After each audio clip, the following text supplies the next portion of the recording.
So, dude, thank you so much for getting me. Guys, he got me the first ever Christopher Nolan film on Blu-ray, The Following. The Criterion edition. Yeah, which is a good Yes. film for those who have not seen. Absolutely. Thank you. I appreciate that very much. But of course, well, before we start, I do want to give a quick shout out to Hannah, who filled in for me while I was on vacation. Yes. She did a fantastic job. Yeah. Gonna put me out of a job. I'm expecting you That's 2 fine. weeks. Yeah, you got him. You get one more show after this, guys. Fucking A. But the reason I wasn't here, Dalton mentioned briefly, was that I was on a family vacation. So while I did get him that, I picked it up for him. Dalton did pay me for the movie. I just found it. But on my trip, I did get Dalton a little gift. What? Yes. I actually don't know what this is. You know, it's nothing crazy, but I was at an antique shop and I saw this and I was like, oh, I have to get this for Dalton. It's a VHS of X-Men Days of Future Past Part 1.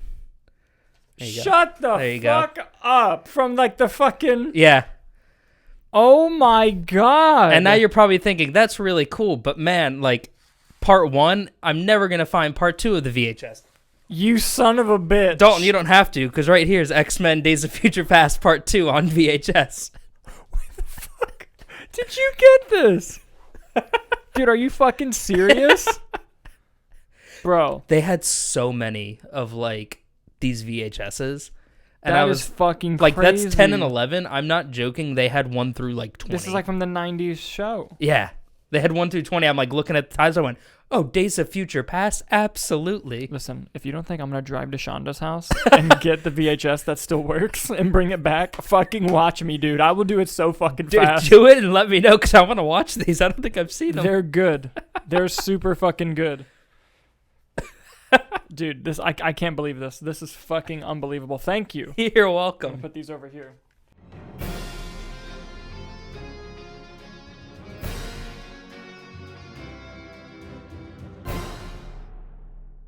Hello, everyone. I'm Dalton Burdett, I'm Nick Iricchio. and we are the Movie Nights. Well, some of them. If you're watching this, it's because you want to hear our uncensored Unfiltered. thoughts and opinions about the world of movies and entertainment news. So kick back Relax. and thank you for being part of the conversation. We are very excited to announce that we have the cast and crew, some crew members of the upcoming short film directed by Julian Morales called The Fallen. Mm-hmm. And they were very kind and gracious enough to give us an interview time with them. And we're going to go ahead and cut to that now. But before we go, stick around after the interview for the rest of the show. We still have a lot of fun stories and the box office, of course, to talk about. Naturally, yes. But for now, I'm going to play a trailer for their upcoming film, The Fallen, and then it's going to go right into the interview. Hope you guys enjoy.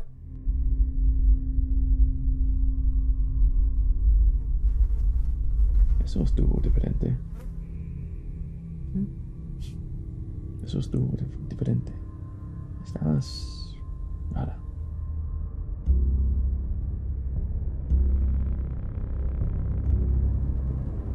¿Cómo? Estabas enojada esta vez.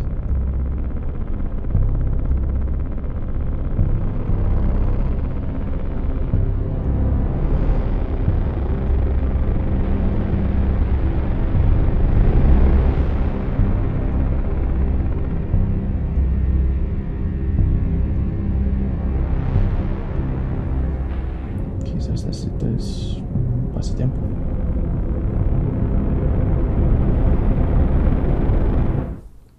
Ya tengo uno.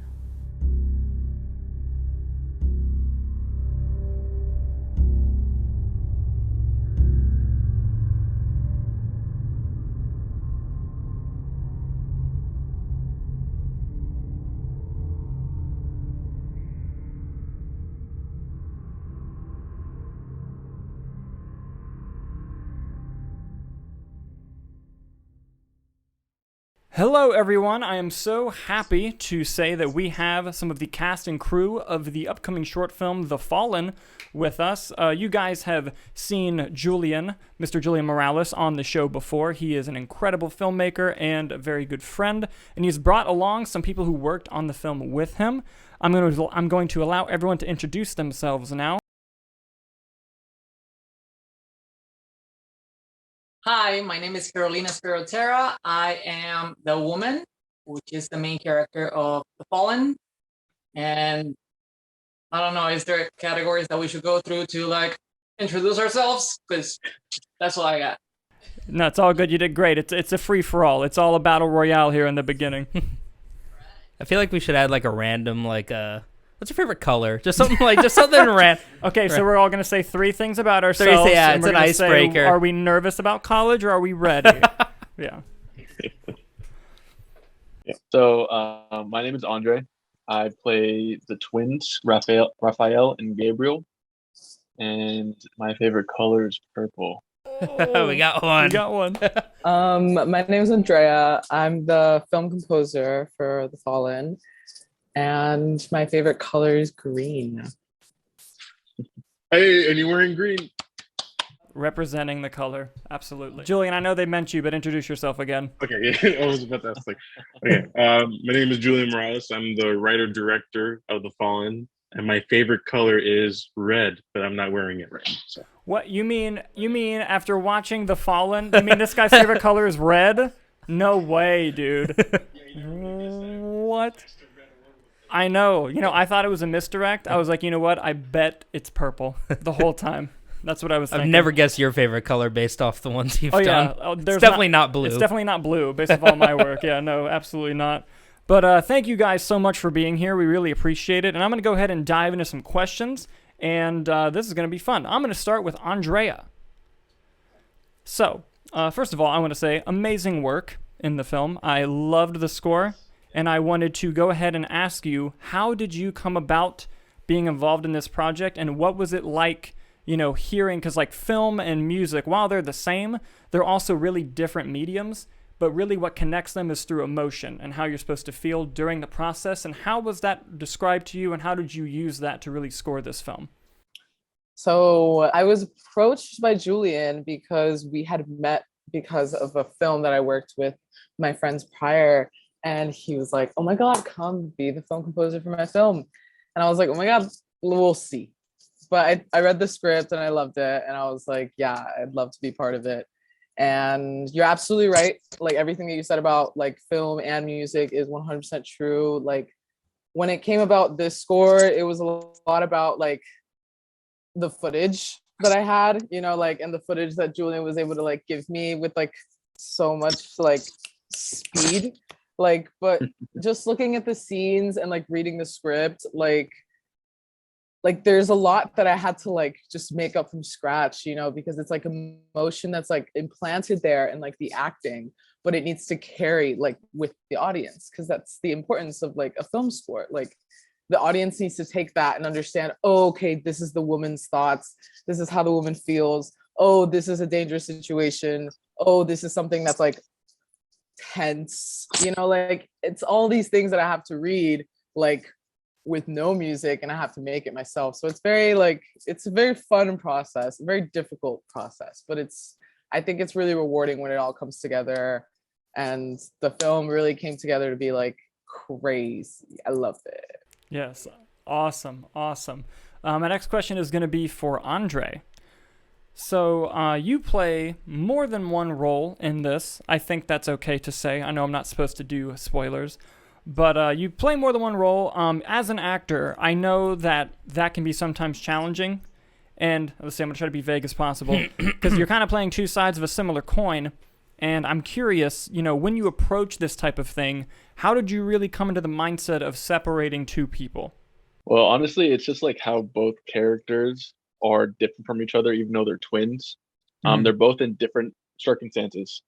So I guess basing off what Gabriel had to go through, it really has to put you in a place of like, I messed up, I'm dealing with the consequences, and now I have to face death right in front of my face. So it's more of like separating that from the other one who is a gigolo and has to go through that kind of career and being approached by the same woman but in a whole different atmosphere.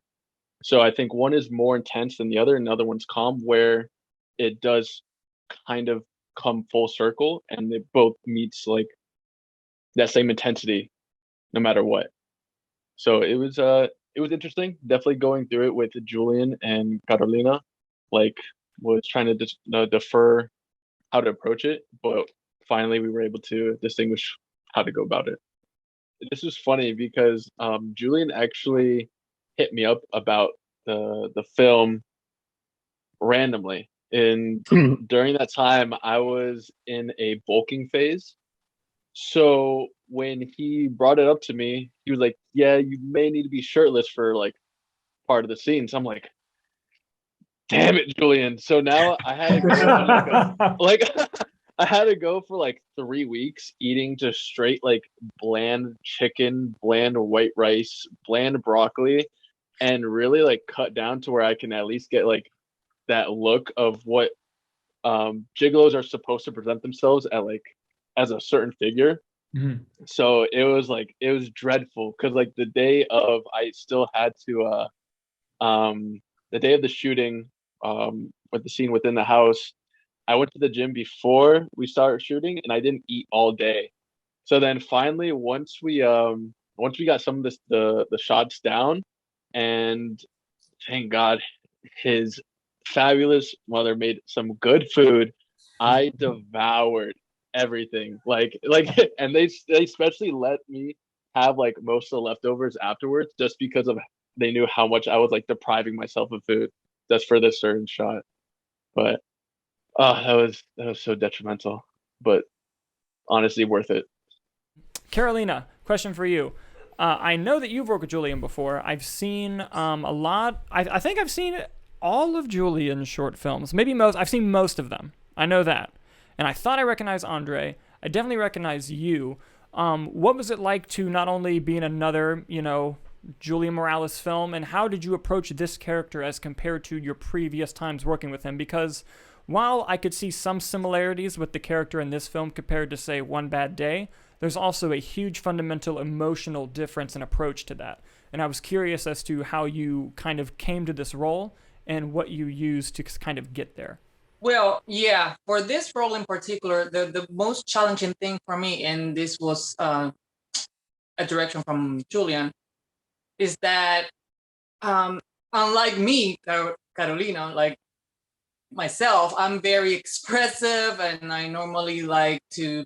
I mean, I normally gravitate towards explosion type of emotions, and this character is completely the opposite. She cannot do that because she has to be,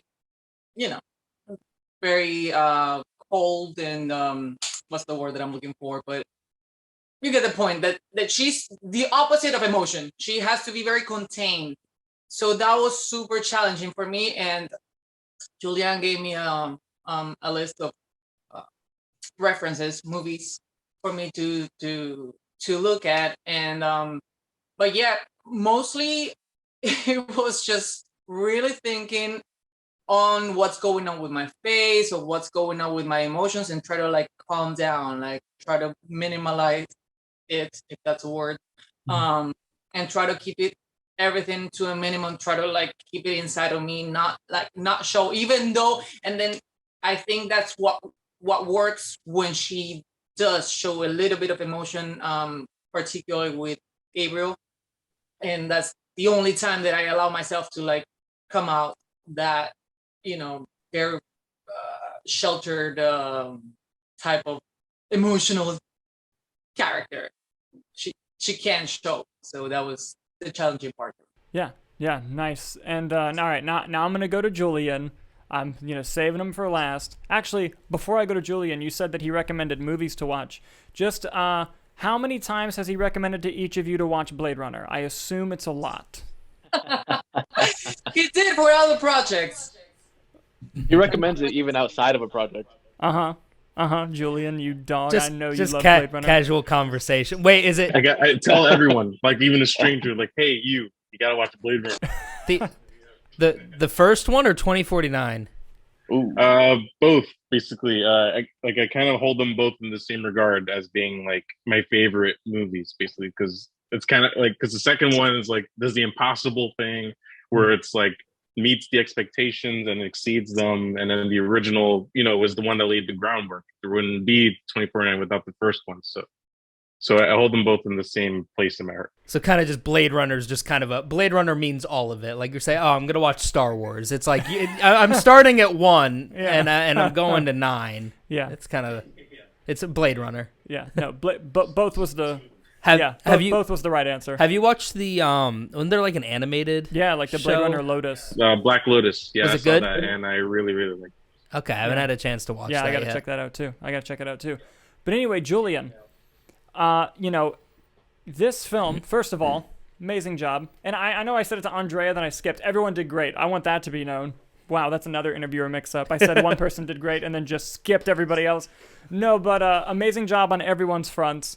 And Julian, I'm really curious, how did this idea come to you? And what were some of your visual inspirations? Because I love the way the film looks, and how the film looks is directly tied emotionally to how it feels. So I wanted to know, what feelings caused you to use this look, and how did this story really kind of come into your mind? It's this kind of story about like following an assassin character has been like kind of in my head for years, basically. But I just didn't know like what story to put it towards. Basically, I just knew that I wanted this character, portrayed in a film of mine. But I just didn't know what journey to set her on or what story to do, basically. But surprisingly, like what kind of slowly started getting it going was like, seeing like certain visuals in movies, or just certain movies would come along. Like I remember a big one was actually the teaser trailer for the Batman came out, which is kind of weird to say, but when that teaser trailer came out for the Batman, for some reason, like all these images started like rushing in my head with like, the red blue lighting and with like the woman like by herself in her apartment and stuff like that. And I was just like, okay, like I see like where this needs to go, basically. And then I watched a lot of films from Paul Schrader's filmography, movies that he's written or directed. So like Taxi Driver, Light Sleeper, First Performed, or his new movie, The Card Counter. Paul Schrader was like instrumental to this film in regards to inspiration. And then of course some like Nicholas Winding Refn films like Drive, and that was like the main film that I recommended to Carolina in regards to performance, because like Ryan Gosling at that moment, like, or even still, like he's kind of like just like the master in American cinema for like minimal acting, pretty much. So that, and then the visuals, and then also there's this director Steve McQueen that he made Widows, 12 Years a Slave, and Shame. And Shame I recommended to Andre actually, and the way that he and the cinematographer Sean Bobbitt show like do close-ups that are like very close and they hold them was very inspirational for the climax scene between Andre's character and Carolina's character when they like have that showdown in the bedroom, basically. So yeah, it was basically that, and then like watching some like Kurosawa films, actually, like samurai films, like with like the loneliness and like the stoic regimen to just like sticking to like your job, and like basically but then I wanted to have that psychological element that Carolina's character is going through, and the night goes back to Taxi Driver, basically. So all of that was basically went all together in this mishmash, basically, and then I came up with this story with Carolina, and yeah. That's what went into this story. That's amazing. 3 things. 1, what an incredible, elegant answer. I threw a curveball question, and he like nailed each point of it.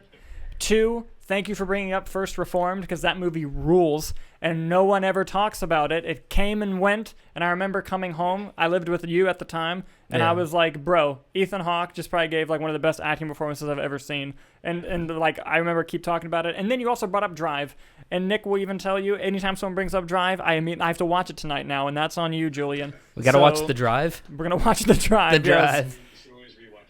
I know. It's whenever you get the chance, really. Yeah. But something I kind of want to throw at everybody, the filmmaking process, it is such a incredible, amazing, collaborative thing. Like, to me, and Julian can also attest to this, like, there's nothing else quite like the filmmaking process. And one of the things I love is when everyone's on set and everyone's either in character or in their positions, and then suddenly something that was maybe perceived as one way kind of turns into something else. So basically my question is, was there ever a moment on set where everyone was on all cylinders, firing on every best corner of what they can do, and created something incredible? Like, what was the on-set moment where you were like, damn, this is going to be something special? That was Yeah. basically almost like every day. Basically, it was like that. Like it's honestly insane, like how much like with this like film, like during the production and also with post production and pre production, like literally every single person that was involved, like put like everything into it, basically. And like and that, but like for that particular moment, I guess like for me the top moment was on the last first weekend of filming, which was everything inside the bedroom scenes, like so everything with the red blue lighting. Mhm. That day in particular, that was actually the only day where we had every person on the set in regards to cast and the crew. Because the first 2 days of filming, I only had like some crew members basically. Because like because for those first 2 days, like there weren't any dialogue scenes really. So it was everything was like just visuals. And then for the last day, everything was dialogue heavy, and then that's when I needed everyone. And then like while filming, like I remember that day, like I was particularly like really like feeling the pressure of like filming and like how like big everything was. And then at the time, like the script, like there was something about it that didn't feel right still, like with the dialogue. And then like during the lunch break, Carolina, Andre, we like had our break. We ended our break early, and then everyone else was eating, and we went onto the set, and we basically were like, okay, we need to like figure this out and like like see like how we can do this, in a way that's like better, or like in a way that like that you guys will like feel it, and then like it will come through in your performance. And then like we basically like yeah, we like overhauled the script from like the confrontation scene, like the climax of the scene, towards like the end. So like we almost like kind of like rewrote the script at the moment basically, and like reblocked it and like restaged like the scene with the two of them. So yeah, I really gotta hand it to these guys. Like that was like a particular moment that we were like all 6 cylinders were like on fire. And then Andrea had a very short timeline to do the score. So that was another moment that went on for a long time, where Andrea was like firing on all 6 cylinders and like coming up with something new every time. And then like she was very responsive to the notes that I would give her to like when she would send me new stuff. And yeah, like literally from beginning to end, it was like everyone was like pitching in and like making the film better because everyone that was there was there. Awesome. That was see. I need to take notes on how to like talk really nice about my cast and crew. Like, don't get me wrong. I don't talk shit, but it's just like like that was like dang. Now like anyone who sees this is gonna go, if he doesn't speak to me like that every single time, I mean, I'm done. I'm here now and I'm gonna expect it. Oh, great. So Great. thanks for that. I Thank you, appreciate Julian. that. I appreciate that. You're setting the bar too high for me over here. Oh, what a fantastic answer though. That was great. It was it was great. And for Andre and for Carolina, was there ever an amazing blooper that happened? Because I love bloopers on set. Was there anything like? I think the time where the location where we were outside and it's Carolina facing Gabriel, we were swarmed. I was swarmed by mosquitoes, and I was tied. I was on my knees, tied up, and I was staying there. And all you can see is Carolina just swiping them all away from my face like this, like getting so close where she's about to smack me. And we're like, everyone else is starting to get bit, so we're like, do we just rush this scene? I'm like, no, just do it. Please just shoot it. And then we were able to get the scene like that. But that was just like a very funny moment during the whole process. Release the mosquito cut. It was funny, but for me, it was also kind of a weird experience because I knew you, Andre, were like tied up, so you couldn't protect yourself. Yeah. So it kind of helped me. I had my personal swatter to like have compassion over you, and that was helping my character.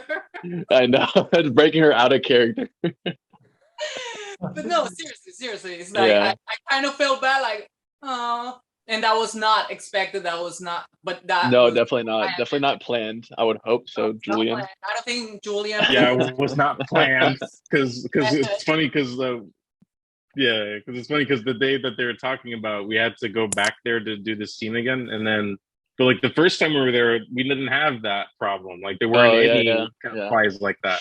But then of course, like within a week, like it's like the climate changed already, and then also the sun set faster. Even I remember that, and like yeah, and we're right by a body of water too, so it's like doesn't even help. Yeah. Yeah, it was very unexpected, but yeah, that was kind of funny. But, like I remember, like I was like, Carolina, stop trying to like swap the flies. I know it looks bad, but you gotta stop so we can just get out of here quicker. Yeah, that was funny. But at least the shows she had genuine concern for her co-star. Yeah, so there is that. Yeah, see, I spoke too soon about Julian being a good guy. I bet you he looked immediately at the reports, and he probably Googled like what day is gonna have the most mosquitoes, and was like, "That's when we're shooting. I need them on their toes." Where'd you guys film mainly?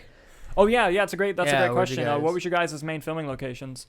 We filmed it was like a mix of Coral Springs, Miami Gardens, and Fort Lauderdale.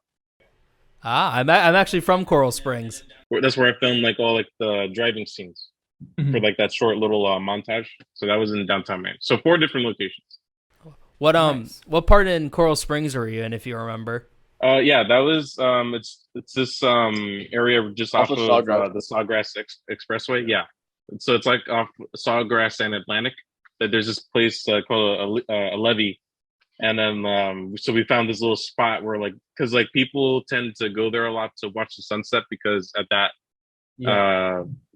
location you can see the sunset on the horizon, and so people tend to line up there to see it. So we had to like go to a place where like people wouldn't be watching someone get fake executed. So that was kind of funny. But like yeah, it was kind of funny that like that no one ever like came and like walked into the middle of the scene because we went there. There was a lot of people there, but thankfully that didn't happen. Yeah, that's I'm originally from there, and that's literally like the exit I get off on, so I know exactly where you're talking about, and it gets packed. Yeah, they were in your neck of the woods. Yeah, exactly. Yeah, and literally the exit. Yeah, like they weren't in the neck; they were in my woods. They were in my house. Yeah, they're actually in your backyard. No, yeah, you mentioned like it's funny no one like came up upon filming, dude. That is the anxiety of that. like recently, like the most recent film we shot, I made sure both locations primarily we were at places where like there were no people. Like I literally I asked my friend, I was like, can I please use your entire weekend to film at your house? Mm-hmm. And Harry Allen, God bless you, he was lovely enough to be like, yes, you can. And I'm like, thank you, because the last time we tried to make something, it just like, that happened all the time. Like just people either interfering or you're like, there's an actor in a really emotional scene and then someone's in the background like, what you guys doing? And it's like, God damn it. I remember when we filmed, we did filming days for one of the shorts at a coffee shop that closed early to let us go there, and people were walking by trying to get in. They'd and open like, just banging on the door trying to get in, and it's like, are you guys open? It's like, with all the cameras, lights, and someone with like a stab wound? Yeah, like we're definitely serving coffee right now. Yeah. Hold on, let us get the espresso machine for you. Yeah, but I'm actually going to throw another question to Andrea. So Julian had mentioned you had kind of a rush timeline in doing this. Did that really kind of, because what I find a lot in terms of a creative process is, when you have certain limitations, it kind of forces you to be creative. So I was wondering, in those little challenges that you had, did it kind of bring out something to really kind of help get the project done on a certain timeline, or kind of what was that experience kind of like? It was originally like difficult because like he had asked me to do the score while I was like in a very busy semester. Like I was in like my second to last semester of undergrad, and I'm an art student. So like all my classes are studios, and all my studios are 3 hours, and all my like schoolwork is like project based, and like I'm very, very dedicated to like, my art, because that's like what I intend to do for the rest of my life.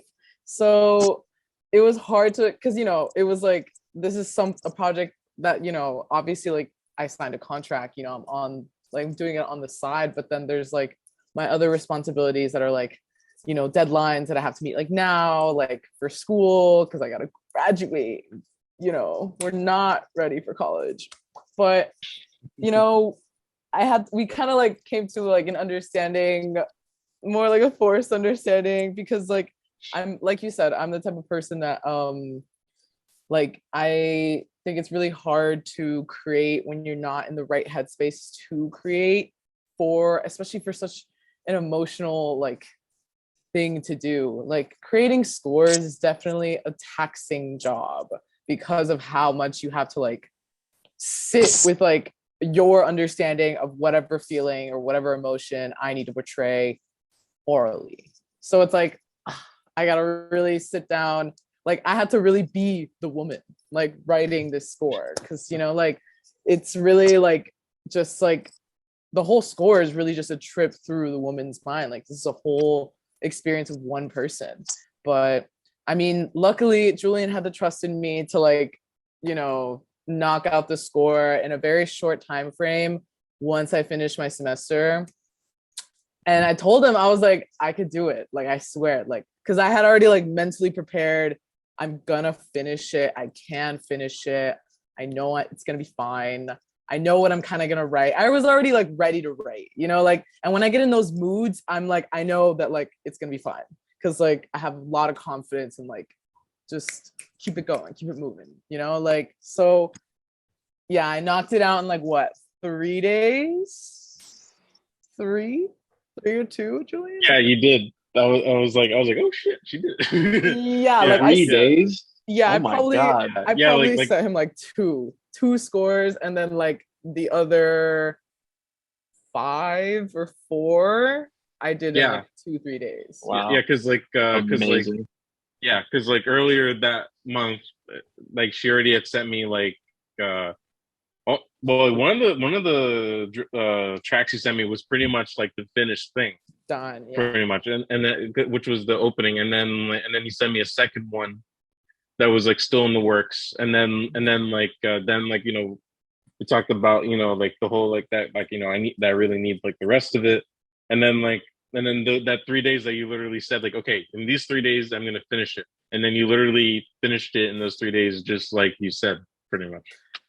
Technically, Yeah. I finished it like day 2 because I only gave myself day 3 just in case. Flexing Just harder. Yeah. because So you not don't only did she do it understand. in 3 days, she did it in 2 days. I was really stressed out and I felt so bad because like I'm usually really good with time management, but like that semester was just really crazy, and like school was just like really demanding of me, and I really wanted to give everything I possibly could to this score because I cared about this film and I thought it was great. And I think like me putting like that score to the film, it's like a fitting puzzle piece. Like I really think like we both worked really well together in that sense. Like visuals and sound like are moving together, and I think that's the best part of like the film, really. Like I think it like everything moves so smoothly, like the way the actors like act and the way the emotion goes, like the way the sound carries the emotion, then the visuals, and they're all awesome lighting because I love the lighting. Like it shows, like everything goes together. So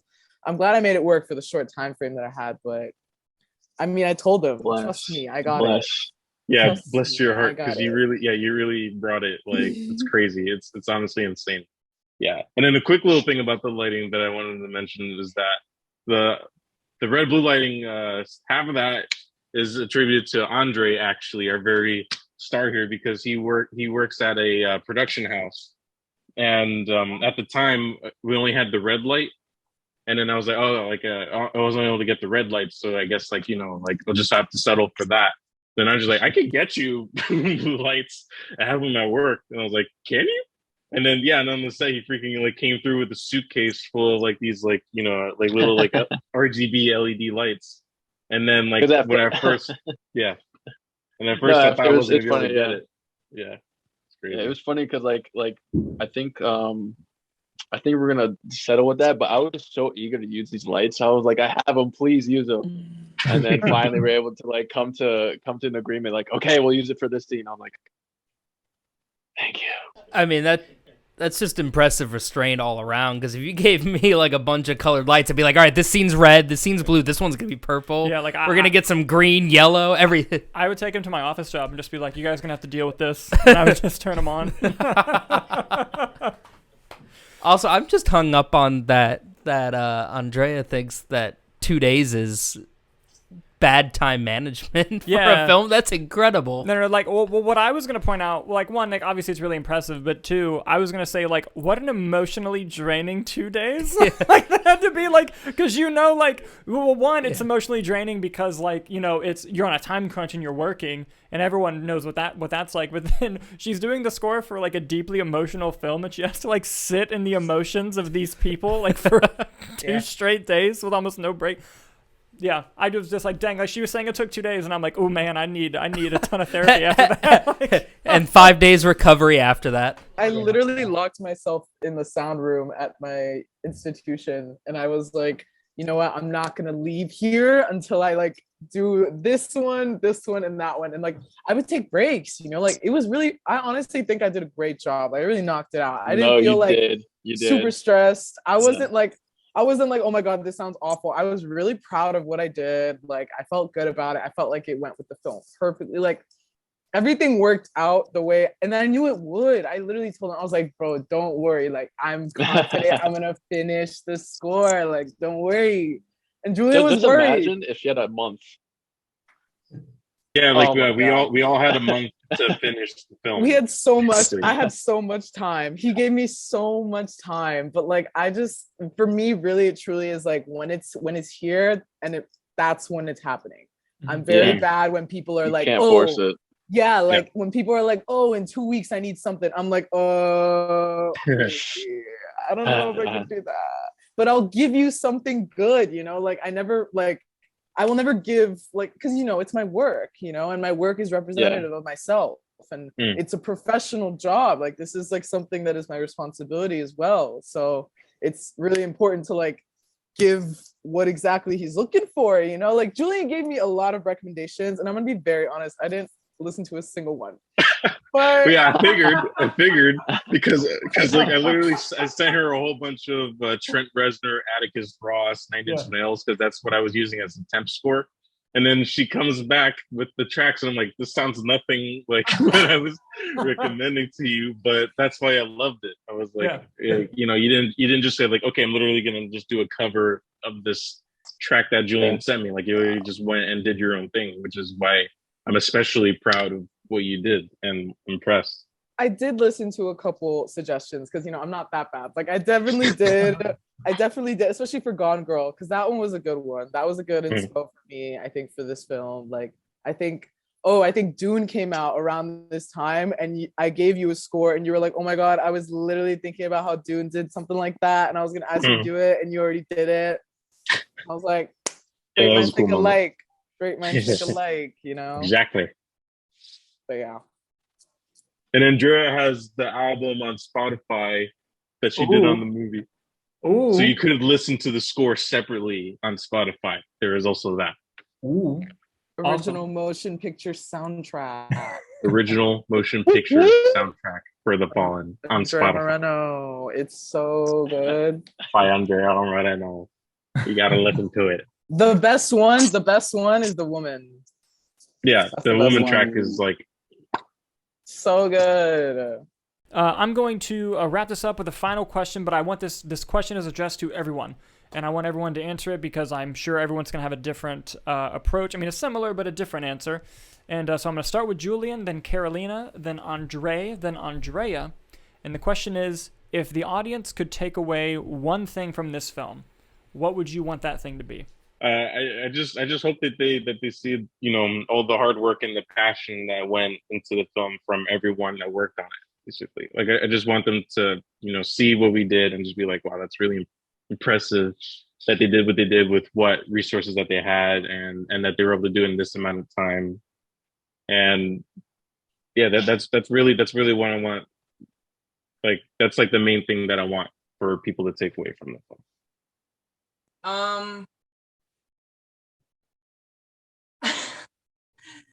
I mean, really, there's no, think there's a morally highlight of the movie, but I like Don't be a the killer. character of the woman in the sense that she's struggling and everybody can identify with that.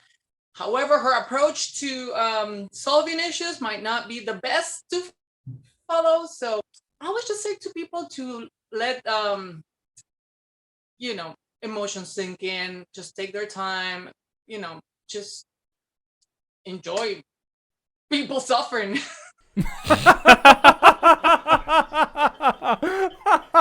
Can I tell you, that was the best possible Yeah. answer. Like that was the answer I wanted to hear. That was Take it. pleasure in the pain. Yes. Yeah.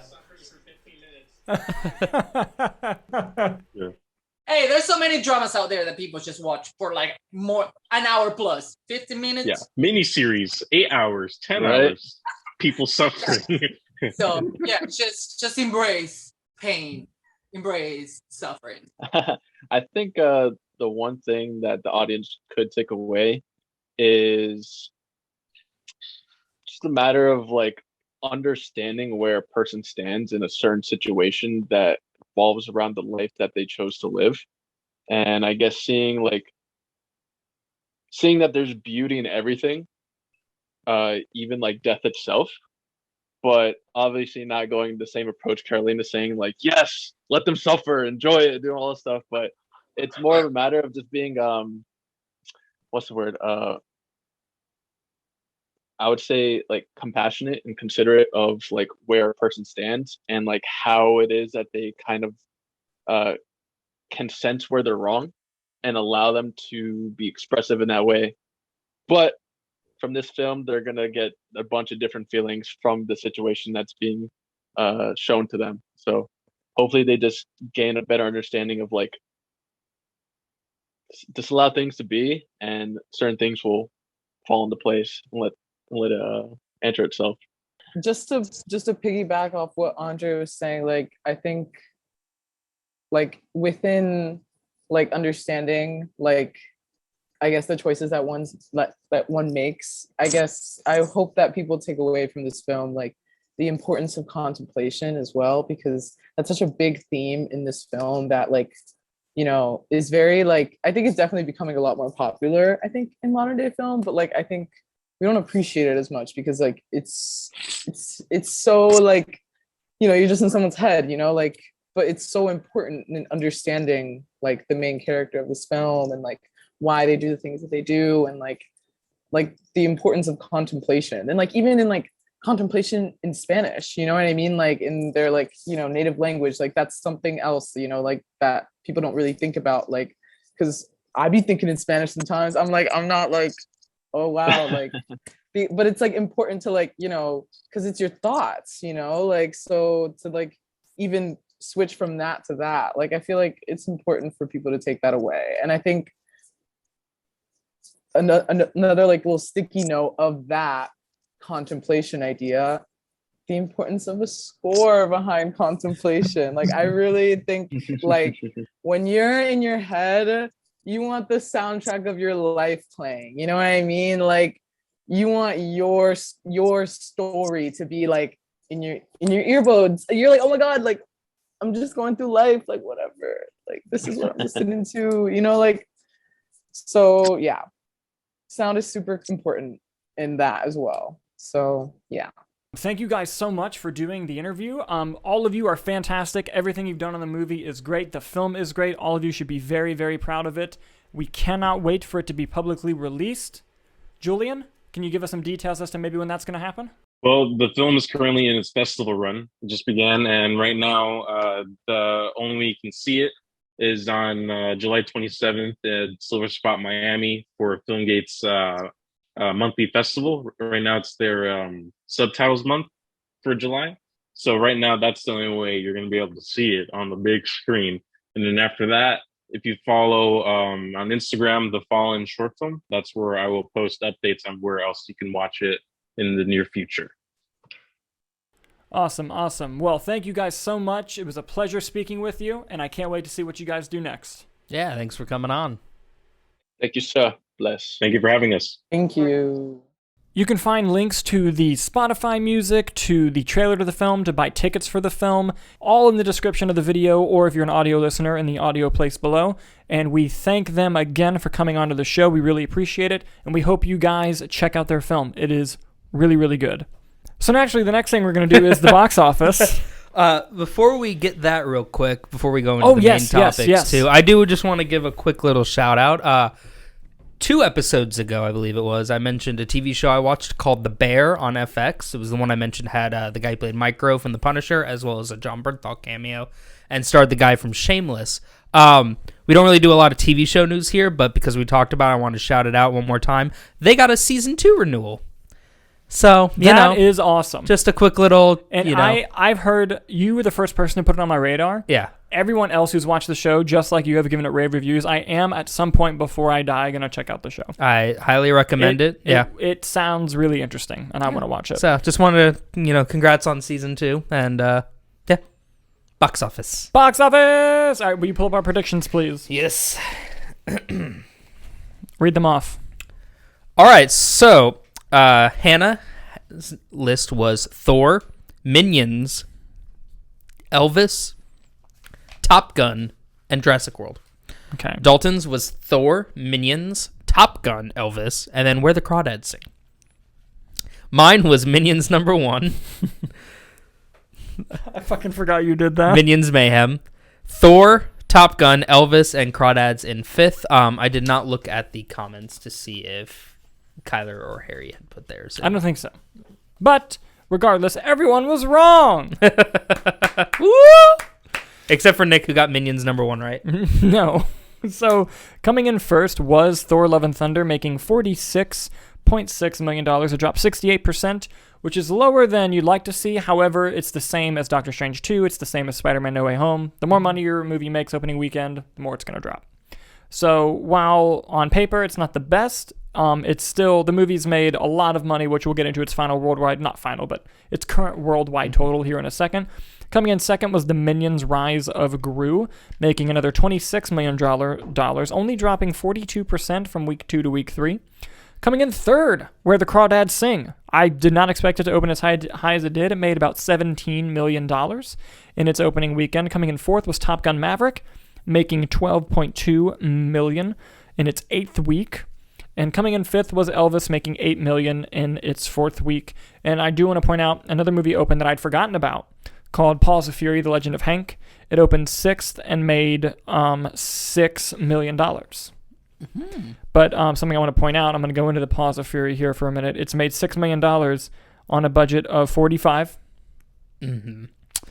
So, now, hey, it could stick around because it's a kid's film, but it's not looking fantastic for them. Do you know a little information about that movie? Please give it to me. So it was originally titled Blazing Samurai.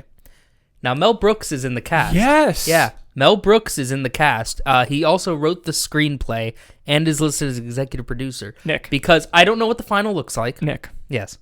Are you telling me Yes. that this was going to be Blazing Saddles, but for kids? Yes, with samurais. Why are we doing the show right now? So I don't know what the final product looks like. Yeah. But in its genesis, that was the original intent of the movie. So I can see why maybe it's not making so much money. I love Blazing Saddles. I think it's a very funny movie. Dated. I watched it recently, and a lot of those jokes, it's fantastic. Some of the jokes, I was like, ugh. Nope. It's all great. Everything's fantastic in it. It makes no one is safe, and that's why it's a great movie. But no one. I'd be interested to see the animated movie just to see what exists of that, if any. Yeah. Me too. Yeah. Me too. We should check it out. I'm going to dive into Elvis a little bit, the one that came in 5th. Yeah.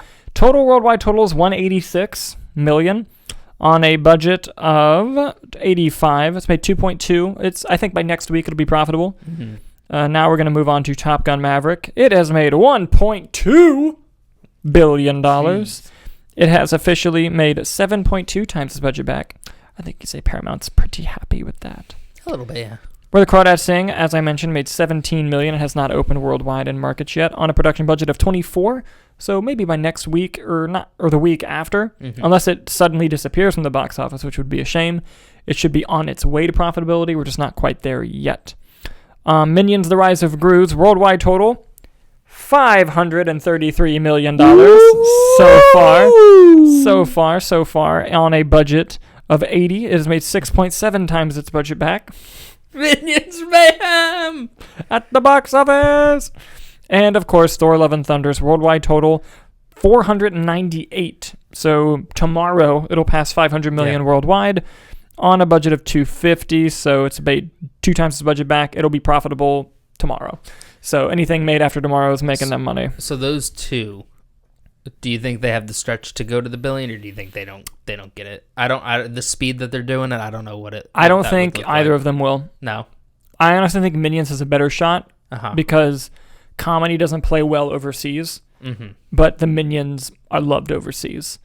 But the comedy that's in Thor, I don't think will carry well in other countries as it does here.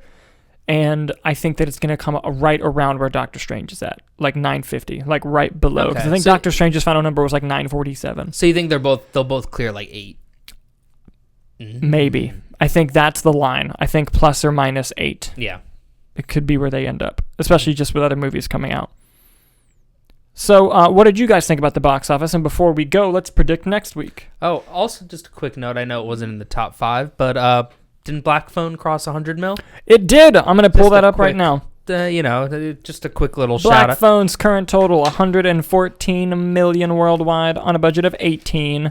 Hells yeah. That's awesome. Good for them. Congrats. It's very awesome. We're about the shout outs today. We are about the shout outs. All right. All right, bruv. Predictions. Here we go. All right. What this week we have Nope, right? Yes. That's the big one for this week? Yes. All right. Do you want to go first or shall I? I'm going to go first. You're going to go first? Mm-hmm. All right. Hit me with it. Nope, number 1.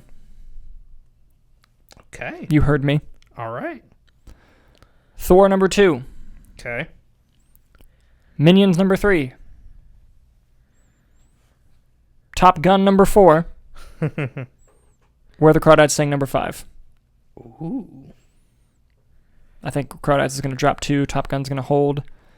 And I think Nope is going to open. Because I think next week Thor is going to make around 20 million. Mm-hmm. And I think Nope will open to 30 plus. That's my prediction. All right. Well, I'm going to go that Thor's still going to be top dog. Okay. Then I'm going to go with a Nope. I'm going to go with a Minions. Basically same as yours, Top Gun. And then Crawdads. But you're flipping Thor and I'm flipping Thor and Nope. I think that Thor's gonna go, and I'll tell you why. You know what it is? I think Nope's gonna have if it's a great movie, the review embargo drops 24 hours before, which either means there's a giant spoiler that they don't want out, or it's bad. It's bad, but also like I doubt the spoilers are up in 10 minutes. So really, yeah. So if it's fantastic and it's a spoiler thing, I think you're going to get a lot of word of mouth, and it's going to have a better second weekend. That's true. But its first one, I don't, because the marketing, I feel like it hasn't been marketed. You know what? That's true, but let's do a fun experiment. Let's see what Get Out and Us open to. Because I know Get Out did better as it went on, but I think Us had a pretty high opening weekend. I just remember these giant marketing campaigns for Get Out and Us, like with the golden scissors and everything, and I feel like Nope didn't have any of that. So here you go. Get Out's opening weekend, I believe it made $33 million. Okay. Us,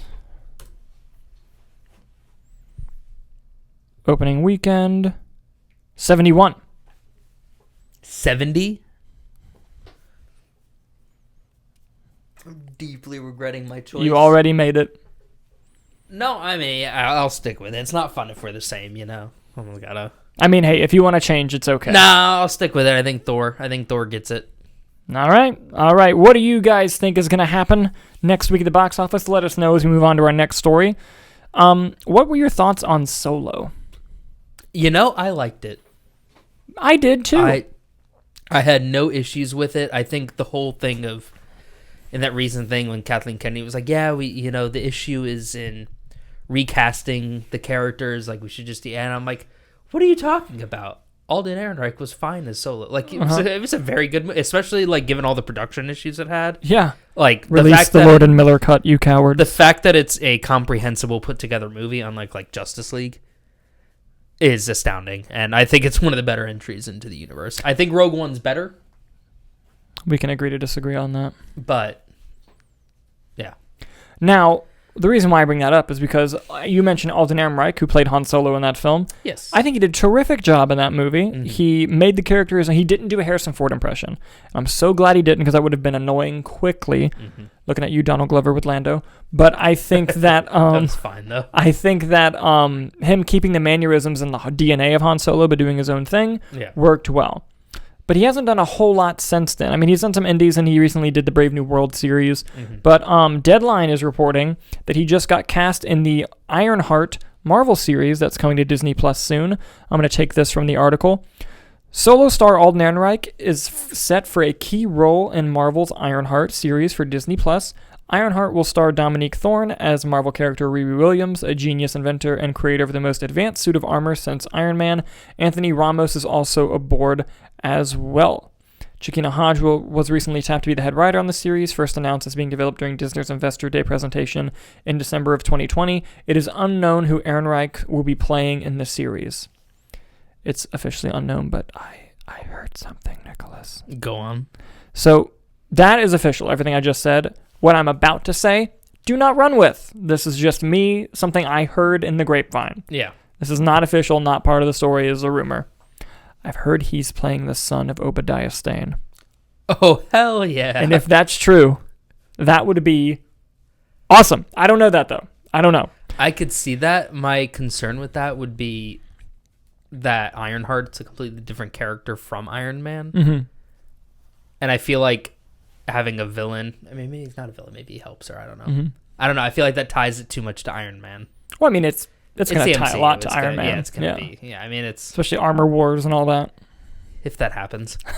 I know you just want the show so badly. So bad. I'll take it. I'll be down for that. Give me some more Obadiah Stane. Give me more of the Stane family. The Stains. The Stains. Yes. I'm excited too. What do you guys think about Alden Ehrenreich joining the Marvel Ironheart series? Let us know as we move on to our next story. Nick, this is my favorite story that we're going to talk about. I'm so happy about this. I don't think you understand how happy I am about this story. So this is an exclusive from Bloody Disgusting, which is a really funny and fun website, by the way, if you're a horror fan. Are they pretty reliable too? They are. Yeah. Like, this is really happening. Deadline, awesome. I think Deadline confirmed it after this posted. Oh, cool. So, a film came out in 2018 that I fucking love. And I think it's one of the few that you, me, and Kyler agree on. Mm-hmm. And this film is called Ready or Not. Yeah.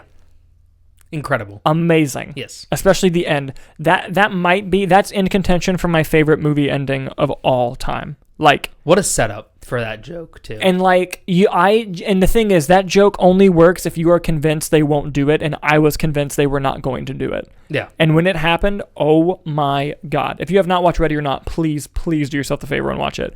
But anyway, the filmmakers of that film went on to direct Scream 5. Mm-hmm. I'm a big fan of the Scream franchise. Was happy to hear that. I loved Scream 5. More Scream 6 news. We may have lost Neve Campbell, but we have added Samara Weaving, who was the lead in Ready or Not, and she's a great actress, by the way. She's been working hard a lot the past few years. But also, I don't want to go, because obviously Samara Weaving is the big one I want to talk about. But Tony Revolori is also in the film. Fantastic. And I love Tony Revolori. I love him in the Grand Budapest movie. I was about to say that. So good. He's so good. So good. And I love him as Flash Thompson in the MCU as well. Yes, very good. Perfect for those movies. Yes. Yeah. And, he loves the stuff. He loves movies. So this is going to be really fun for him. But Samara Weaving, dude, the first time I was that's a get. The first time I was introduced to her was, obviously in a reunion for the directors of Ready or Not. Yeah. I was first introduced to her on Ash vs. Evil Dead. Yeah, she was on that show. She was on it for 2 episodes, yep. And then she had a brief role in 3 Billboards. She played the new wife of Frances McDormand's ex. Mm-hmm. And she's in it for 3 scenes, but she's great. And she was in the new Bill and Ted. She's in a lot of stuff. Yeah. She's a great actress. And she's one of my favorites working today. I love her. She's so good. And we are finally going to get her joining the Scream franchise. Here's what Bloody Disgusting had to say. Ghostface returns to theaters with the 6th installment of the Scream franchise next year, and this time the surviving characters are heading to New York. The film is already deep into production, yet the entire cast has not been revealed. In fact, Bloody Disgusting can exclusively report that horror maven Samara Weaving has joined the cast of Scream 6 alongside Tony Revolori. Interestingly, Radio Silence, those are the directors of the film, who are both back behind the camera for the sixth film, had initially reached out for Roaring. Initially, Jesus, I can't speak, reached out to Weaving for a role in the last film. We were talking about it, but our schedules aren't going to work, which is a bummer, Weaving had told Collider back in 2020. We talked about it, but unfortunately, because of scheduling, I could not do it. Well, she can now, and she's in it. Nick, thoughts on Samara Weaving joining Scream 6? I think it's a fantastic choice. And Tony Revolori. Both fantastic choices. I think they're going to add a lot to it and definitely bring a presence with them and a little like, oh, that guy, for people who aren't as us, you know? But I remember watching Ash vs. Evil Dead with you, and those 2 episodes came, and you're like, she's going to be in so many horror movies.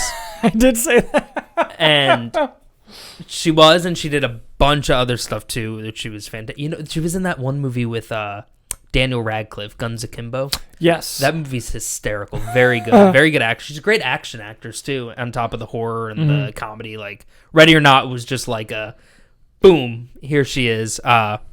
And the same thing, Jenna Ortega has become a huge dude, she's having a hell of a year, dude. Fantastic. But she was in like 3 horror movies this year. Yeah, dude. Well, she was in Scream. She was she's in a great movie on HBO Max right now called The Fallout. Yeah. And it's really good. Did you watch it? No, not yet. It's really good. Watch it. And she was in X. She was in X. She had a small role in Studio 666. Mm-hmm. So you're going to put 2 of the best horror working actresses in a movie together. Sign me up, dude. It's gonna be good. I mean, dude, it was Scream 6. I was going. I was going to Scream 6 right? Anyway. They set it in New York. The cowards won't set it at a ski lodge yet. Give me Ghostface on skis stabbing someone with the things. That'd be amazing. We did lose Neve Campbell, which I'm still about. But I think they'll get her. I hope so, dude. I think they'll get her because I think she'll be in 7, and I think if it gets a 7, I think she'd be in 7, and I think it'll be like a post-credit thing in 6. That'd be cool. I would love that. You know me. I'd love more Sidney Prescott any day of the week. Yeah. But yes, what do you guys think about Samara Weaving and Tony Revolori joining the cast of Scream 6? Let us know in the comments as we go on to our next story. So there's a film out right now that I haven't got a chance to see yet, but I've heard really, really good things. And it's called Marcel the Shell with Shoes On. And I loved the trailer when I saw it. I've seen there's I think there's like a handful of them, but I've seen some of the shorts on YouTube that inspired the movie, and they're really good. Yeah, it looks super adorable, super cute. Well, people in the industry must be loving it because the director of that film, whose name I believe is Dean Fleischer, has been tapped to direct the live-action Lilo and Stitch movie for Disney. Here's what Deadline had to say. Following the critical success of his movie Marcel the Shell with Shoes On, Dean Fleischer Camp has found his next project, as he's been tapped to direct the live-action adaptation of the classic animated pick Lilo and Stitch for Disney. Dan Lin and Jonathan Erek of Rideback are producing. Rideback's Ryan Halprin is an executive producer. Unknown at this time is whether the film will be theatrical or Disney+. Chris Bright is in negotiations to write the script. Mike Van Wees wrote a previous draft. So, here's what I'll say. When I heard the news of doing live-action Lilo and Stitch, I was like, I don't give a shit, because I'm kind of getting sick of the Disney live-action thing. However, we have had The Jungle Book. We've had Aladdin. Fuck you if you didn't like the Guy Ritchie Aladdin. I'm kidding. You're allowed to not like movies. It's all love here. And Cruella. I love that movie. Can we talk about that for a second? Fantastic. It was fucking great. I have not seen Kenneth Branagh's Cinderella, although I've heard it's very good. It's pretty solid, yeah. I didn't know he directed that until now, but it's a solid I have not liked any of the other ones. I liked Pete's Dragon. Pete's Dragon was okay. You were just angry because there was a baby crying the whole time. You know what? That's fair. Maybe I should give it another shot. Watch it again. I should give it another shot. He was in a mood. He was not enjoying anything. They wouldn't leave with their baby. Yeah. We could have been watching Avengers Endgame, and he would have been like, that movie sucked. You know my thing with babies in movie theaters. I know. Just take them outside, I understand getting a babysitter is hard. I really get it. But if you're going to have the baby, guess what? You got to be mindful of people around you, It's not our fault. This is what's going to get us canceled. The moms are going to come for us. It's not our fault that your kid sucks. You know what I mean? Yeah. But anyway, listen. But learning that with that being said, learning that they're going out to get indie filmmakers to make these things, that excites me, because most of these films have been made by pretty established, well-known blockbuster filmmakers, with the exception, I think Barry Jenkins is doing the Lion King 2, which I'm really looking forward to. Yeah, random. Yeah, but this, I am now on board with the film because I love the animated film, but I'm now on board because of them getting Dean Camp, and I cannot wait to see Marcell the Shell with Shoes On. What are your thoughts on this whole thing? I've never really had an issue with the Disney live action. I'm always look forward to them. And I know people get angry because like, oh my god, Aladdin was my favorite, Lion King was my favorite. You hate to see kind of a remake of something that you love. Lilo and Stitch is my favorite Disney movie, animated. Oh, okay. Yes. So when they said the live action, I was like, that was the one I finally understood. But seeing the trailer and having seen the shorts, which are directed by the director, same director, and Jenny Slate's in the shorts as well. Okay. There's a lot of heart, which I think is a big part of the Lilo and Stitch story. And I think he can handle that. And honestly, it made me actually intrigued and excited for it, if I'm being honest. Yeah. No, I'm looking forward to it too. Cool. We should go see Marcell the Shell with Shoes On this week. Yeah. If we can find it, I think it's like a limited release. Yeah, it might be at the Enzian. Oh, maybe. I'm not sure though. We'll have to look. Let us know what you guys think about the news of the director of Marcell the Shell with Shoes On joining the live-action Lilo and Stitch. Let us know as we move on to our final story today. Sorry, it's a doozy. It's a doozy, and sorry we had to make it quick because Better Call Saul comes on in a few minutes. We can't miss that shit. My alleged celebrity doppelganger, which I don't see it, I get it all the time. Dude. Really? I swear to God. Hannah, when we first met on our first date, she brought it up. All of her friends bring it up. People at my job bring it up. I don't see it. She did the first date move. Have anyone ever told you look like? It might have been the second date. And you're still with her. It might have been the second date. She's gonna watch this. It's like red flag. I'll take her on. She was coming for my job last week. That's true. That's true. But anyway, what we're talking about is Deadline is reporting a lot of Deadline stories. The fake Madam Webb movie that's allegedly coming out.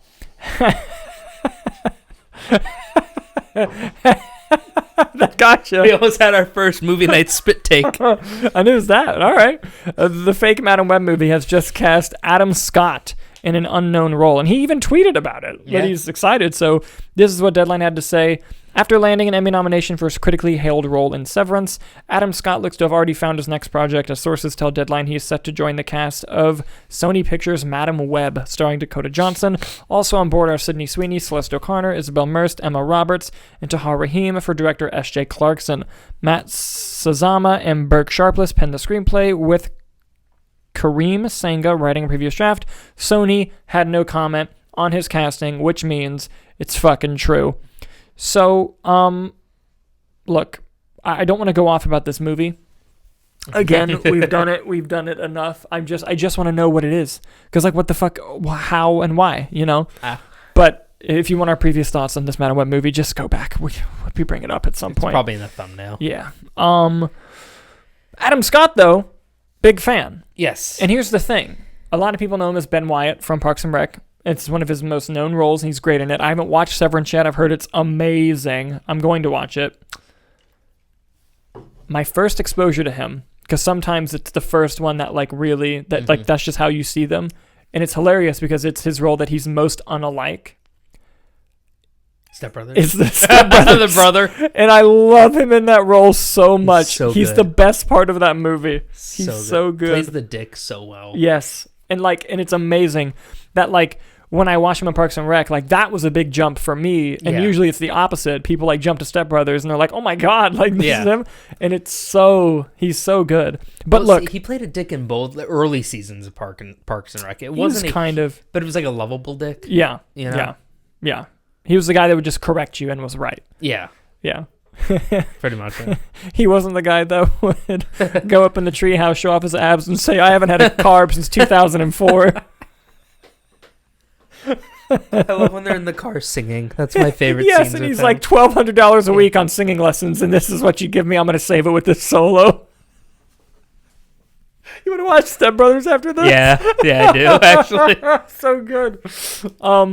But yeah, look, I love Adam Scott, and I'm excited that he's going to be in this fake movie. What do you think about Adam Scott being cast in Madam Web? All right, here's the thing.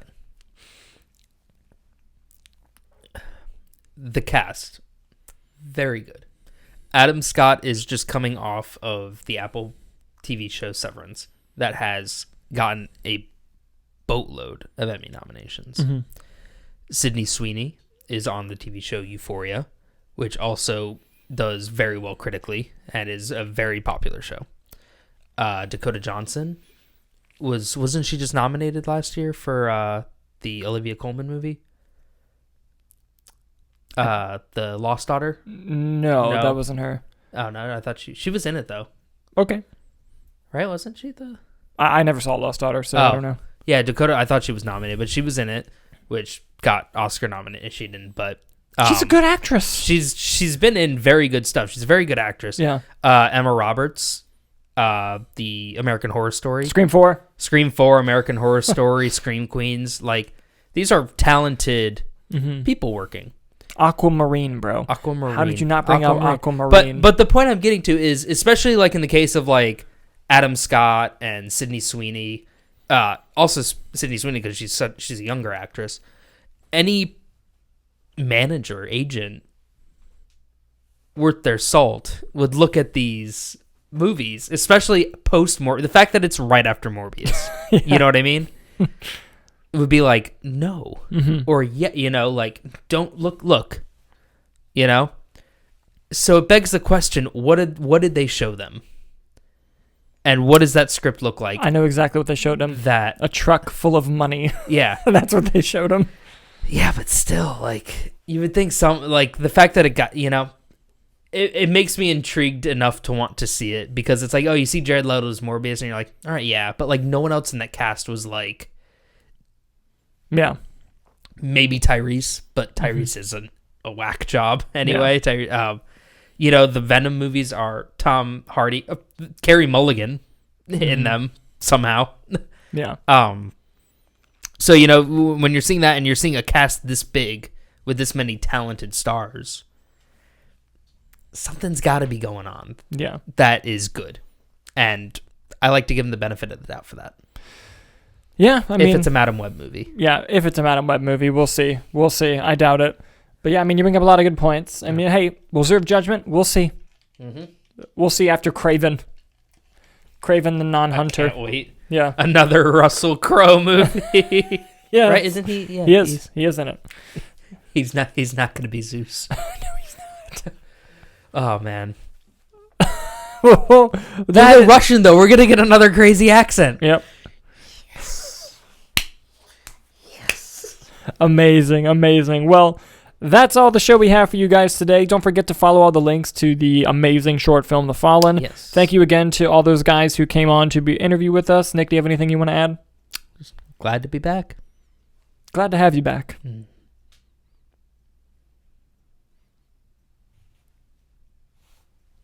I forgot my outro. I was like, how long we gonna? I was gonna hold it for a really long time and just make it avant-garde. Just invert that part too, like put it upside down on the script. Well, thank you guys so much for watching. That's what it is. That's what I say. Yeah. Oh man, I literally was pausing because I'm like, what the fuck do I say when I end these? I freaking forgot. It's been a long day, guys. I'm sorry. sorry. It's been really long. Thank you guys so much for watching, and we'll see you next time.